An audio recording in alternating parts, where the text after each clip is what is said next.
የገነት ጦር ትምህርት ቤት የብረት ቆሎ።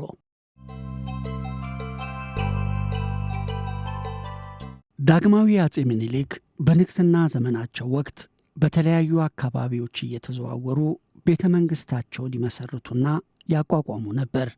በዚህ መሠረት በ1891 ኮራምሽ ላይ፣ በ1892 አዲስ ዓለም ላይ፣ በ1893 ዓ.ም ደግሞ ሆለታ ከተማ ላይ በአንድ ጋሻ መሬት ክልል ውስጥ ቤተ መንግሥታቸውን መሠረቱ። ዳግማዊ አፄ ምኒልክ ከአዲስ አበባ ቤተ መንግሥታቸው በ44 ኪሎ ሜትር ርቀት ላይ ወዲያም ወደምትገኘው ሆለታ ከተማ በመመላለስ ለጊዜው ልዩ ልዩ መጻሕፍትና ቅርሳ ቅርሶችንና ውድ የሆኑ ቁሳቁሶችን ያስቀምጡበት የነበረችውን ጎጆ ቤት ገነት ብለው ሰየሟት። የጎጆዋም ስያሜ ከጊዜ በኋላ የከተማዋ መጠሪያ ሆነና ሆለታ ገነት የሚለው ስም ቋሚ ሆኖ የጦሩ ትምህርት ቤትም ስያሜ ከዚህ ታሪካዊ ስያሜ ጋር ሊያዝ ቻለ።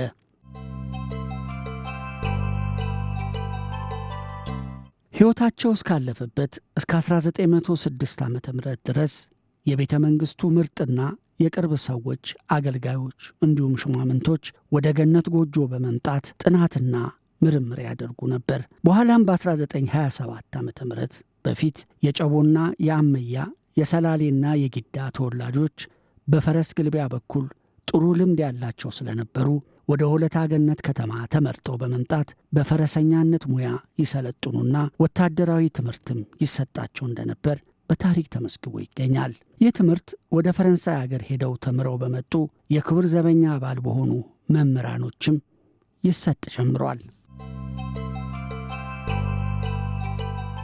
የዚህ አይነት ወታደራዊ ስልጠና አስፈላጊ ሆኖ በመገኘቱም በ1910 ዓ.ም በግርማዊ ቀዳማዊ ኃይለ ሥላሴ አሳሳቢነት የቤልጅየም የጦር መኮንኖች ወደ ኢትዮጵያ በመግባት ኢትዮጵያዊው የክብር ዘበኛን ሰልጣኞች ማሰልጠን ጀመሩ።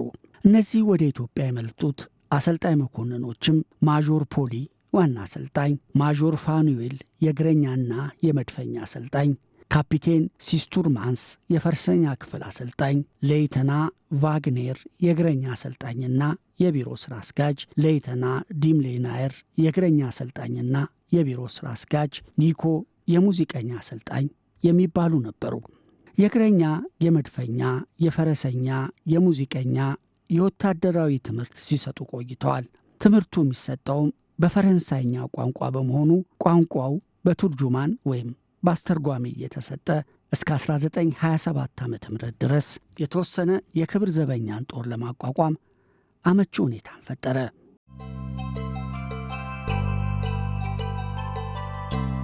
በአድዋ ጦርነት ላይ ድል የተነሳው የፋሺስት ኢጣሊያ ጦር ቂሙን ደብቆ በድጋሚ ኢትዮጵያን ለመውረድ መዘጋጀቱ ስለተደረሰበት ለኢትዮጵያ ዘመናዊ የሆነ የወታደራዊ ጦር ትምህርት ቤትና ከትምህርት ቤቱም ሰልጥነው የሚወጡ ወታደራዊ መኮንኖች በማስፈልጋቸው ከውጭ የመጡ ስዊድናውያን መምህራኖች ትምህርቱን ለመስጠት ጥር 21 ቀን 1927 ዓ.ም ወደ ገነት ጦር ትምህርት ቤት ገቡ። እነዚህ መምህራኖች ካፒቴን ዴታም፣ መቶ አለቃ ቡሺንግ፣ መቶ አለቃ ቶርበን፣ መቶ አለቃ ሃይመንና መቶ አለቃ ኒብሎም፣ ወይዘሮ ኬሬታ የተሰኙ ነበሩ። የመጀመሪያዎቹ የገነት ጦር ትምህርት ቤት ሰልጣኝ እጩ መኮንኖች ብዛታቸው 107 ሲሆን እነዚህ እጩ መኮንኖች ከተፈሪ መኮንን፣ ከሊሴ ገብረ ማርያም፣ ከዳግማዊ ምኒልክ በአዲስ አበባ ከሚገኙ የውጭ አገራት ቋንቋ ትምህርት ከሚሰጡ ትምህርት ቤቶች የተውጣጡ ሲሆኑ ቀጥሎም 21 እጩ መኮንኖች ተጨምረው በድምሩ 128 እጩ መኮንኖች በሁለት እግረኛ የመቶ በአንድ መሐንዲስ የመቶ ተመድበው ስልጠናውን ጀመሩ። ትምህርቱም በፈረንሳይኛ ቋንቋ እየተሰጠ ሳለ ለሶስተኛ ጊዜ የተላኩት 20 እጩ መኮንኖች ተምረው 148 እጩ መኮንኖችን ለምረቃ በቁ። ለአራተኛ ጊዜ የተጨመሩት 42 እጩ መኮንኖች ትምህርታቸውን ያላጠናቀቁ ሲሆን 148ቱ በሙሉ መቶ እልቅና፣ ቀሪዎቹ 42ቱ ደግሞ በምክትል መቶ እልቅና ማዕረግ ለምርቃት ሲበቁ በአጠቃላይ 190 መኮንኖች ተመርቀዋል። ምረቃውንም ያከናወኑት ልዑል መኮንን ኃይለ ሥላሴ ነበሩ።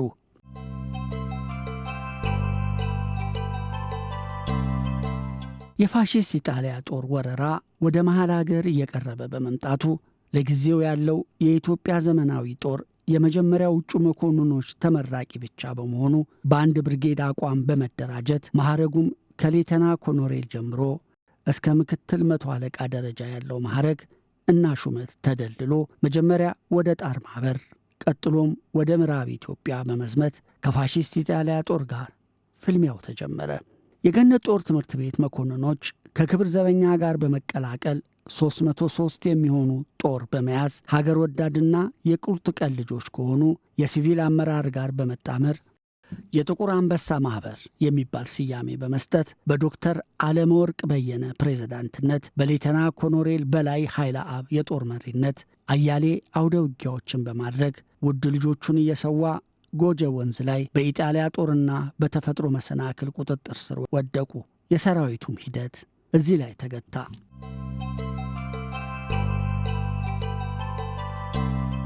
በምርኮ የተያዙት የጥቁር አንበሳ ማህበር ተዋጊ መኮንኖች ከአዲስ አበባ ከተማ ሳይወጡ ጥብቅ ቁጥጥር እየተደረገባቸው ቆይተው የካቲት 12 ቀን 1929 ዓ.ም በሞገስ አስገዶምና በአብርሃ ደቦጭ አማካኝነት በግራዚያኒ ላይ በተወረወረው ቦምብ ሰበብ መኮንኖቹ ከየቤታቸውና ከያሉበት ቦታ እየተያዙ በግፍ ተረሸኑ።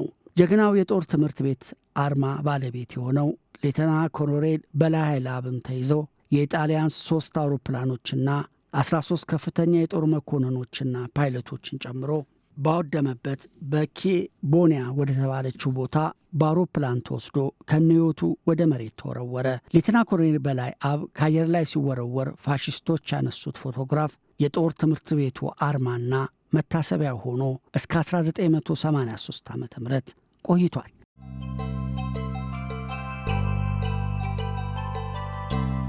ይህ የጥቁር አንበሳ ጦር በተለያዩ አውደ ውጊያዎች ውስጥ በርካታ ድሎችን ተጎናጽፎ ነበር።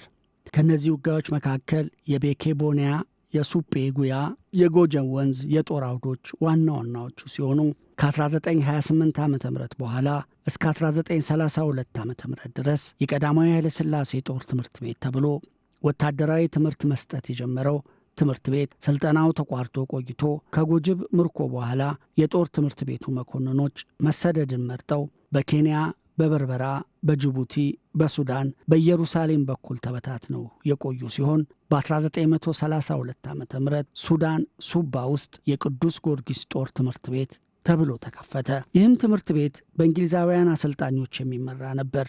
ይህ ሁለተኛው የእጩ መኮንኖች ኮርስ በ1933 ዓ.ም ወደ ገነት ጦር ትምህርት ቤት በመግባት ሦስተኛው የእጩ መኮንኖች ኮርስ ከድል በኋላ በ1934 ዓ.ም ተጀመረ። ከአራተኛው እጩ መኮንኖች ኮርስ በኋላ አብዛኛው የአሰልጣኞች ቦታ በኢትዮጵያን መሪ መኮንኖች መያዝ ጀመረ። የገነት ጦር ትምህርት ቤት ከ1934 ዓ.ም በኋላ ከጣሊያን መውጣት በኋላ እስከ 16ኛው የእጩ መኮንኖች ኮርስ ድረስ በእንግሊዛውያንና በኢትዮጵያውያን አስተማሪና አሰልጣኝ መኮንኖች በርካታ ኮርሶችን አሰልጥኖ ለምረቃ ከማዘጋጀቱን ባሻገር የሻምበል ደረጃ ውድድር፣ የአስተዳደርና የድርጅት ውድድር፣ የአዛዥነት ውድድር በማለት በየጊዜው መርሃ ግብሮችን በማውጣት የሙያ ማሻሻያ ውድድሮችን፣ የአዛዥ መኮንኖችን ሙያዊ ስልጠና ሲሰጥ ቆይቷል። ከዚህም ባሻገር እስከ 1983 ዓ.ም ድረስ ኪነታዊ የሆኑ ክፍሎች የተማሩ እስከ 48 የሚደርሱ የእጩ መኮንኖች ኮርሶችን በመስጠት በርካታ የጦር መሪዎችን ከማፍራቱን ባሻገር በተለያዩ ወቅቶችም ለተለያዩ ጦር ክፍሎች መሰረታዊ የውትድርና ስልጠናዎችና የውጊያ መረጃ ትምህርት ሙያ ማሻሻያ ኮርሶችን በማጣመር ሲሰጥ ቆይቷል።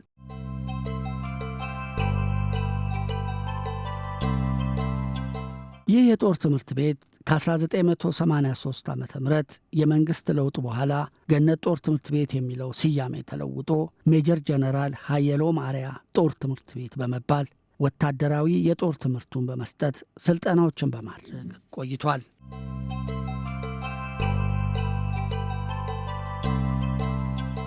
ከ1927 ዓ.ም ጀምሮ ኢትዮጵያ በዘመናዊና በሳይንሳዊ ወታደራዊ መዋቅር አደረጃጀትና አወቃቀር ውስጥ ከአፍሪካ ቀዳሚ በመሆን ትልቅ አሻራ ማስቀመጧ በታሪክ ውስጥ ተጠቃሽ ያደርጋታል። የመጀመሪያዎቹ እጩ መኮንኖች ከ1927 ዓ.ም ወደ ሆለታ ገነት ጦር ትምህርት ቤት ገብተው ወታደራዊ ስልጠናዎችን በስዊድናውያን አሰልጣኞች መኮንኖች ትምህርታቸውን ካጠናቀቁ በኋላ የፋሺስት ኢጣሊያ ጦር በ1928 ዓ.ም ኢትዮጵያን በመውረር መላ ሀገሪቱን በኃይል ለመቆጣጠር ባደረገው ወታደራዊ ዘመቻ መሰረት ይህንን የፋሺስት ኢጣሊያ ህገወጥ ወረራ በመቃወም ከጥቁር አንበሳ ማህበር ጋር በመቀላቀል በዱር በገደል በመሰደድ የመከላከያ ውጊያ ሲያደርጉ ከነበሩት የገነት ጦር ፍሬዎች አኩሪ የተጋድሎ ታሪክ በኋላ በስደት በሱዳን ሶባ ውስጥ የቅዱስ ጊዮርጊስ ወታደራዊ ጦር ትምህርት ቤት ውስጥ በእንግሊዛውያን አሰልጣኝ መኮንኖች አማካኝነት ትምህርታቸውን ሲከታተሉ የቆዩት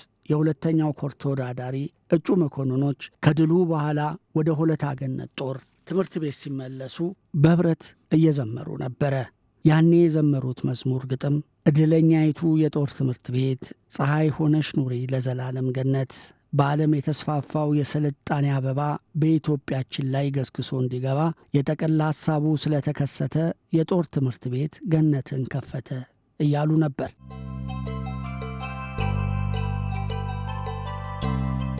ሚያዝያ ወር ላይ 1933 ዓ.ም በታላቅ ኩራትና ግርማ ሞገስ የሁለተኛ ኮር ተወዳዳሪ እጩ መኮንኖች ተመለሱ። ከዚያ በኋላ የአንደኛው እጩ መኮንኖች ኮርስ አባላት ያሳዩትን ከፍተኛ የሆነ የእናት ሀገር ፍቅር ስሜትና የመሪነት ተግባር በታላቅ አገራዊና ወታደራዊ ክብር ለመወጣት ከዚሁ ከጥቁር አንበሳ ማህፀን ከገነት ጦር ትምህርት ቤት ሰልጥኖ የሚወጡ መኮንኖች በሙሉ የገቡትን ቃል ኪዳን ተግባራዊ ለማድረግ ስልጠናቸውን ጨርሰው ማዕረጋቸውን ሲቀበሉ የሚገቡትን ቃል ኪዳን ውርስ ሆኖ ከአንደኛው ኮርስ ጀምሮ እስከ 55ኛው የውድድር ዘመን ድረስ የገነት ፍሬዎች ከአስተማሪነት እስከ ሀገር መሪነት ደረጃ የሚደርስ ታሪካዊ ተግባር ፈጽመዋል። በሀገራችን ኢትዮጵያ በነበረው ዘመናዊ የጦር ኃይል አደረጃጀት መሰረት የአየር ኃይል፣ የባህር ኃይልና የምድር ጦር ሰራዊት ውስጥ በመሳተፍ በርካታና አንጸባራቂ የሆነ የድልና የተጋድሎ ታሪክ የነበራቸው መሪ መኮንኖችና የጦር ክፍሎች የነበሩ መሆኑ መዘንጋት አይቻልም።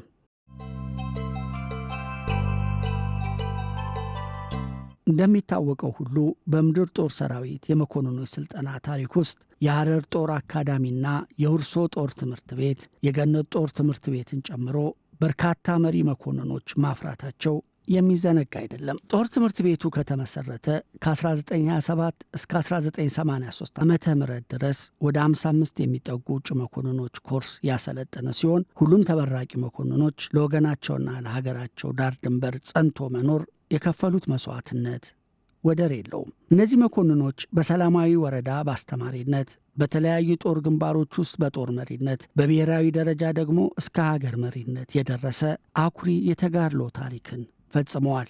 ውርስ ነውና በሰላማዊ ወረዳ የነበሩት ወታደራዊ አሰልጣኞች ማየት ማመን ነውና በምሳሌነት መታየትን የመሰለ ዋና ውጤታማ የማስተማሪያ ዘዴ የለም ይሉ ነበር። መሪ ቃላቸውም ይኸው ነበር።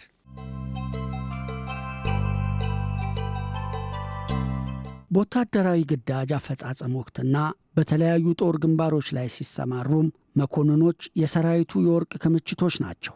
ላብ ደምን ያድናል። አንድ ወታደር ሊሞት ይችላል፣ ሆኖም ግን ድል ማድረግ አለበት የሚለው ወታደራዊ አባባልን በማስረቅ ታሪካዊ ውርስን ለትውልድ አሻግሯል።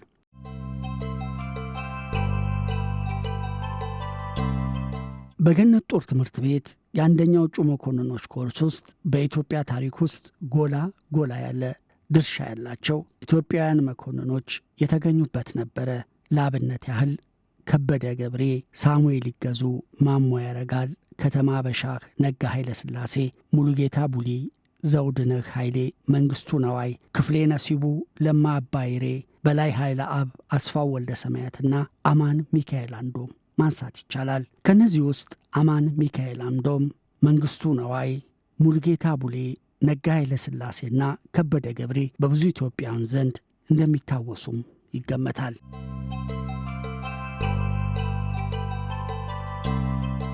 እንደዚሁም ከሦስተኛው እጩ መኮንኖች ኮርስ ታደሰ ብሩ፣ ከሁለተኛው እጩ መኮንኖች ኮርስ ወልደ ሥላሴ በረካ፣ ከአራተኛው እጩ መኮንኖች ኮርስ ይልማ ሽበሺ፣ ከአምስተኛው እጩ መኮንኖች ኮርስ ኃይሌ ባይከዳኝ፣ ከስድስተኛው እጩ መኮንኖች ኮርስ ጃገማ ኬሎ፣ ከ7ኛው እጩ መኮንኖች ኮርስ ተፈሪ ባንቲ እና ግርማ ወልደ ጊዮርጊስ፣ ከ13ኛው እጩ መኮንኖች ኮርስ አብዲሳ አጋ፣ ከ14ኛው እጩ መኮንኖች ኮርስ ከፈለኝ ይብዛ፣ ከ19ኛው እጩ መኮንኖች ኮርስ መንግስቱ ኃይለማርያም፣ ተስፋዬ ገብረ ኪዳን፣ ተስፋዬ ወልደ ስላሴና ገብረየስ ወልደሃና በምሳሌነት የሚጠቀሱ ሲሆን አብዛኞቹ መኮንኖች በማሰልጠኛዎቹ ውስጥ በአስተማሪነት በአዛዥነት የሰሩና ያገለገሉ ሲሆን እነዚህ የገነት ፍሬዎች ተግባርና የኃላፊነት ደረጃ አብዛኛው ኢትዮጵያዊ የሚያውቀው ሲሆን እስከ ሀገር መሪነት ደረጃ የደረሱትን የገነት ፍሬዎች ለይቶ ማሳየት ግን ተገቢ ሊሆን ይችላል።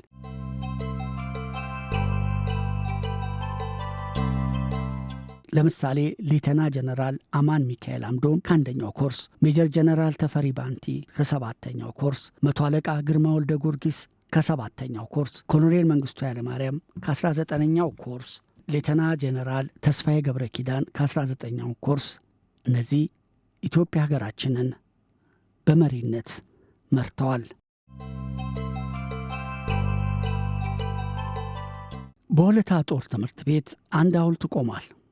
በሐውልቱ ላይ የሚታየው ሰው ማን ነው? ምንድን ነው? ይህ ሐውልት ከዚህ ጦር ትምህርት ቤት ተመርቀው ለወጡና ውድ ሕይወታቸውን ለእናት ሀገራቸው ክብር ልዕልና እውን መሆን መስዋዕት ላደረጉ መኮንኖች የቆመ መታሰቢያ ሲሆን በሐውልቱ ላይ ጠመንጃ ይዞ የሚታየው ሰው በፋሺስት ኢጣሊያ ወረራ ወቅት ማለትም በ1928 ዓ.ም የጥቁር አንበሳ ማኅበር በመመስረት የዚህ ማኅበር ጦር መሪ የነበሩትና የገነት ጦር ትምህርት ቤት የመጀመሪያው ኮርስ ተመራቂ የነበሩት ሌተና ኮሎኔል በላይ አብ ምስል ሲሆን እኚህ መኮንን ሰኔ 18 ቀን 1928 ዓ.ም ልዩ ስሙ በኬቦኒያ በተባለ ቦታ ጦራቸውን በመብራት 3 የኢጣሊያ አውሮፕላኖችና 13 ከፍተኛ ሹማምንትን ገድለውና አቃጥለው በፈረሳቸው ጭራ ላይ የኢጣሊያንን ባንዲራ እያስቆተቱ ወደ ጦር ሰፈር የተመለሱና ከምርኮ በኋላ ፋሺስት ኢጣሊያ መኮንኑን ከአውሮፕላን ላይ ከነ ሕይወታቸው ወደ መሬት ሲወረውራቸው በፎቶግራፍ ተነስቶ የነበረው ምስላቸውን የሚያሳየው ሲሆን ይህ ወደር የሌለው ጀግንነት የጦር ትምህርት ቤቱ ሐውልትና የትከሻ አርማ ምልክት ሆኖ ጦር ትምህርት ቤቱን መላውን አባላቱ የሚለዩበት ታሪካዊ ምስል ነው።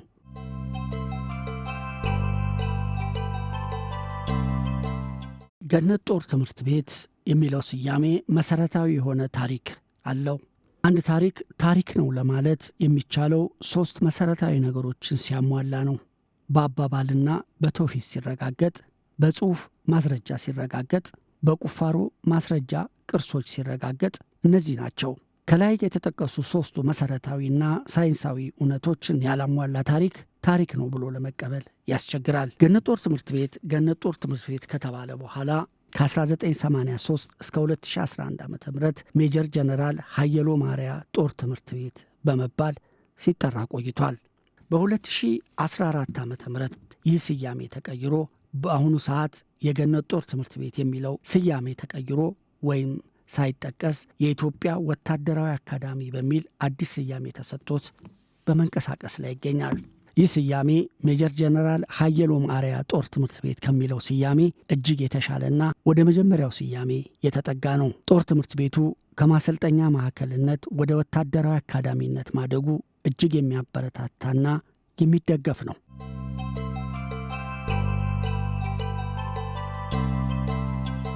በታሪክ እንደሚታወቀው ሁሉ የሆለታ ገነት ትምህርት ቤት ሰልጣኝ መኮንኖች የስልጠና ሂደትና ታሪክ በሀገራችን በኢትዮጵያ ብቻ ሳይሆን በአፍሪካም ደረጃ የመጀመሪያና አንጋፋ የነበረ መሆኑ ይታወቃል። እነዚህ የጦር ትምህርት ቤት ሰልጣኝ መኮንኖች በ1928 ዓ.ም ፋሺስት ኢጣሊያ በሀገራችን አድርጎት የነበረው አስከፊ ወረራ ምላሽ ለመስጠት ተቀዳሚ ተከላካይና አጥቂ የነበሩና በጠላት ጦር ላይ አንጸባራቂ የሆነ የተጋድሎ ታሪክ የፈጸመና በ5 ዓመት የአርበኝነት ተጋድሎ ታሪክ ውስጥም ቀንዲል የሆነ ገድል በመፈጸም ሀገራችን ኢትዮጵያ ፋሺስት ኢጣሊያ ድል አድርጋ ዳር ድንበራችንን አስከብራ በግፍ የተወሰደባትን የግዛት አንድነት በቆራጥ ልጆቿ አንድነትና ጥንካሬ ለማስመለስ ችላለች። ይህ የሆነው ትናንትና ከትናንት ወዲያ ውድ ሕይወታቸውን በየግንባሩና በየጦር አውድማው በገበሩ የኢትዮጵያ አርበኞችና የገነት ጦር ትምህርት ቤት ፍሬዎች ደምም ነው።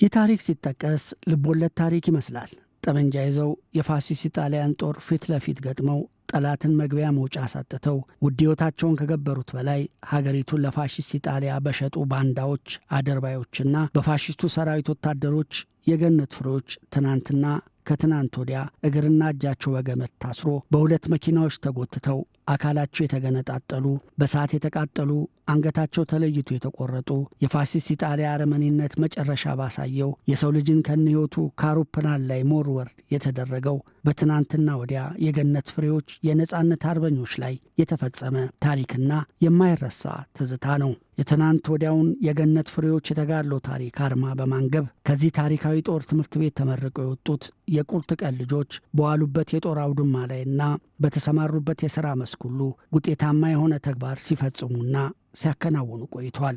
እነዚህ የትናንት የገነት ፍሬዎች በሰላማዊ ወረዳ በአስተማሪነት በየጦር አውድማው ላይ ደግሞ በተዋጊነትና በጦር አመራር ሰጭነት በብሔራዊ ደረጃ ደግሞ ከሰራዊት መሪነት እስከ ሀገር መሪነት የደረሱና የተሰጣቸውን ሀገራዊ ኃላፊነት አደራ ተቀብለው አኩሪ ታሪኮችን ያስመዘገቡ እንደነበር ታሪክ ይጠቅሳል። ይህ ታሪካዊ አደራና የተጋድሎ አርማ ተቀብለው በሰራዊት ውስጥ የተሰማሩ መኮንኖች አሁን ያሉትም ሆነ ወደፊት የሚመጡት መሰረታቸው እነዚህ የጦር ትምህርት ቤቶች የወጡ መኮንኖች የእውቀት ፍሬ ነው።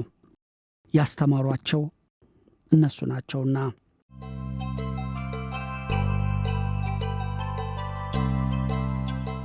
የዛሬ ኢትዮጵያ ወታደሮች በኢትዮጵያ የዘመናዊ ጦር ምስረታ ውጤት ፍሬዎችም ናቸው። እየተቀባበለ የመጣው የጀግንነትና የስልጠና ክህሎት ዛሬ ላይ ደርሷል። ዛሬም የኢትዮጵያ ወታደሮች የውጭ ወራሪ ጥቃትን ለመመከት ራሳቸውን አዘጋጅተው የሚጠብቁ ጠንካራ የአገር መከታዎች ናቸው።